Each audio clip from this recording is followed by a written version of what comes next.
What is going on, guys? Today I bring you another video of the journey to National Master, and today's video is the start of a tournament, a much weighted one. And the tournament that I played was the Open San Sebastian tournament in Spain. And the tournament was very tough in terms of opposition, but I feel like in general, without spoiling much, I think it was a nice tournament for me. I've learned a lot, and I think I've improved my chess and had some nice results in my opinion. So let's see. First game, I am paired up against actually a teammate of my team, João Diaz, a 2068 rated player. We actually went from Portugal to Spain together as a team. It was me, João, and other 3 players. And yeah, it was just super unlucky that we travel like 8 hours from Portugal to Spain by car to just play each other on the first round. But it is what it is. So yeah, let's see how the game went. I had the black pieces, my opponent had the white pieces, and he started with e4. And I played another opening that I've never played, and I played it for the first time. And this is gonna be very shocking for some of you guys, but the move that I actually played was e6, the French defense. And I know that some of you guys are probably very happy to see this, and some of you guys are like, what is this guy doing? What is the French? What the hell? Why? But yeah, I played the French as my main opening this tournament against 1e4. So yeah, you're gonna see some games with the French. Here after e6, my opponent played e2, queen e2. Is actually, it didn't surprise me because we were actually talking about, we were just having some lunch and bantering with each other some hours before the game. And I was asking him what did he play against each defense to see what I was gonna face, and he actually told me. I didn't say what I was gonna play, but I asked him what he played against all the openings, and he kind of said that against the French he plays queen e2. And I was like, okay, let me quickly look at my files and try to see what to play against queen e2. And let's see how it went. So here I played bishop e7. My opponent went knight f3. I went d5, d3, knight f6, g3.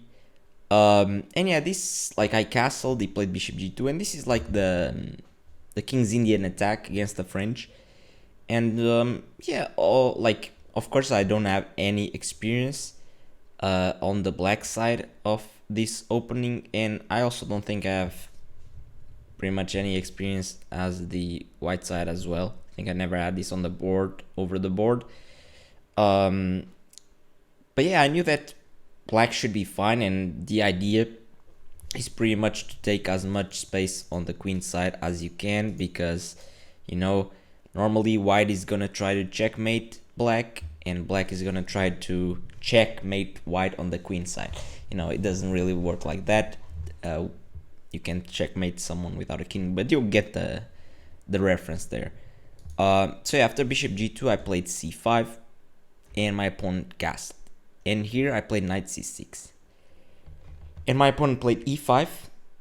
I played knight d7, and my opponent completely surprised me and shocked me with the move c4, which I've never seen in this type of positions, and I was very confused. I thought this was just not good, because from the videos that I've watched on the King's Indian attack, normally white doesn't really want to touch the queen side unless it's to stop a3 or something like that. It just wants to focus on the king side.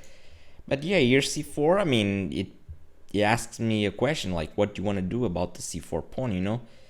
I thought about the two most natural options. I thought about d4 here, and I thought about d takes c4. Um, Actually, none of these moves are the best.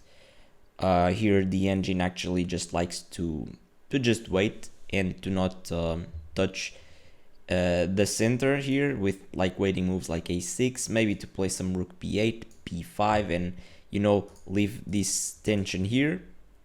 But yeah, I just was confused. I thought for a while, but I couldn't really figure it out. I ended up taking on c4. I didn't play d4 because I thought that here, with a pawn on d4, I will never be able to put a piece on d4, which I think it's a good square for my pieces.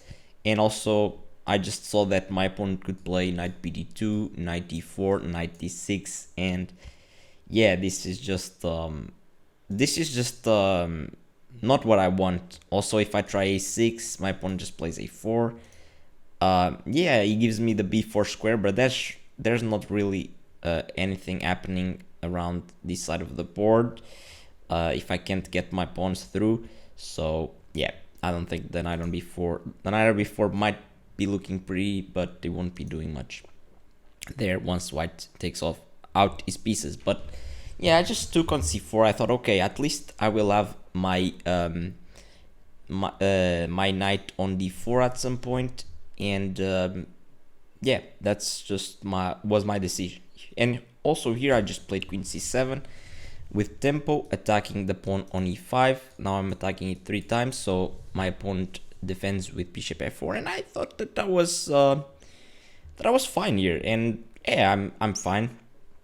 Yeah, here the computer wants me to play knight d4 immediately. Let's say white takes, and yeah, probably this is not all that impressive for white. Even though this pawn looks weak, I'm probably in time to to defend it, or to counterattack with something like g5 here would be a very interesting move. But yeah, I thought that going on d4 immediately would just not be good because of the weak pawn on d4. So I played b6 with the idea to just develop my bishop to b7 and yeah, eventually contest this diagonal. Although the computer hates b6 and says that it's a big mistake, and yeah, it's hard to see it from afar because b6 just looks very natural here. For example, let's say what happened in the game: b6, knight c3, and just with this simple move, knight c3, developing the knight, I'm already like not happy with my position, because I didn't like to just play a normal move like bishop b7, because now knight b5, I have to move my queen again. Let's say queen b8, my pieces are just stuck. And yeah, my opponent can just keep putting pressure, rook d1, maybe knight d6 in the future, which is protected by the bishop, supported by the bishop. So yeah, and here I also thought about a6, but I thought that this was too slow, because after something like rook ad1 is gonna come with knight e4, knight d6, and this is gonna be a huge problem. And so after a while, I thought, okay, let me just do a bit of a weird looking move to try to confuse him. I played bishop a6, and I thought that this would stop knight b5, because after knight takes b5, takes, I thought that I could simply just play knight b4. Which yeah, the engine hates, because after rook fd1, I thought that I had knight d5 here, but actually knight d5 here would be a big mistake, because white has this very beautiful tactic: rook takes on d5, e takes on d5, and then e6. And yeah, bishop d6, let's like white can take here, takes and takes. So yeah, this okay, he sacrificed an exchange, but yeah, this knight is coming to e5, c6, and even though I'm up in exchange, my position is really hard to play. But yeah, my opponent didn't go knight b5. He actually played b3, which, yeah, it is what I kind of wanted him to do. I wanted him to like lose some time so I could take out my pieces. So b3, I was happy to see this, and now I play rook 88. And I was happy again because I thought, okay, my pieces are getting out. They still look awkward, but at least, you know, I already have a rook on the d file. I can take off my knight from d7 and contest the d file. Maybe if I trade some pieces, I will be just simply equal, and I'll be fine. So I was happy here with my play. Here my opponent played h4, which, you know, I understand h4, just gaining space, making loot for the king, and also, you know, threatening h5. I thought about, you know, playing rook e8, knight f8, knight g6, but after h4, I think this plan doesn't really work, because as soon as I play my knight to f8, my opponent is going to play h5, and I no longer can go to g6, so, yeah, that wouldn't be good. Here I played knight b8. I thought it was a nice move, just really trying to, you know, put a knight on d4 and recycle the knights onto the d4 square. And yeah, I was happy with my position for sure. Here my opponent played knight b5, which kind of shocked me, because I thought, oh, what? He's just trading his knight for my bad bishop, and I was like, okay, sure, takes, knight d4, takes, and here my opponent played rook c1, and I was like, I didn't really understand at first, like his move, but like knight b5, I didn't really understand, but now it makes perfect sense actually, because the pawn being on b5 is actually very annoying for me, because my knight doesn't have squares to jump to. And if the pawn was like on a4, for example, I would be totally fine, because I would just retreat my rook, put a knight on c6 and knight on d4, and I would have no problems. But now the knight on b8 just looks completely stupid, and it will take me like a long while to actually reroute it to some useful square, because on b8 is literally I'm playing down a piece. But after rook c5, you know, I was kind of afraid of having the queen on the same file as the rook, but he's not really threatening b4 at the moment, because I can always just ignore and take with the bishop. So yeah, here I just played rook fd8, and I thought, okay, I just have the control of the d file, and okay, my knight is misplaced on b8, but what can he do? Like, how can he move forward with such a powerful presence on the d file? I thought, okay, I'm holding on. Here my opponent played rook e1, which, yeah, I don't think I understood immediately at the time the idea of this move. I played a6 here, which it's an horrible move. The problem here, even though I have control over the d file, like I don't have moves, as weird as it sounds. Like rook d3 doesn't do absolutely anything because of just bishop b4. I would like to play rook d7, but the problem with rook d7 is that my knight doesn't have squares. So I want my knight to get to d7. But the problem here is that if I play knight d7 in this position, my opponent has bishop e3. And now my rook is lost. So, you know, I would have to play queen takes on e5. As I said, knight d7 runs into bishop e3, and what else can I do, you know? It's it's hard. He's probably just gonna, you know, keep improving his position, and I feel like I'm stuck without like a plan. Now that I'm thinking, I could try something like Queen C8 here to play A6, but I don't know.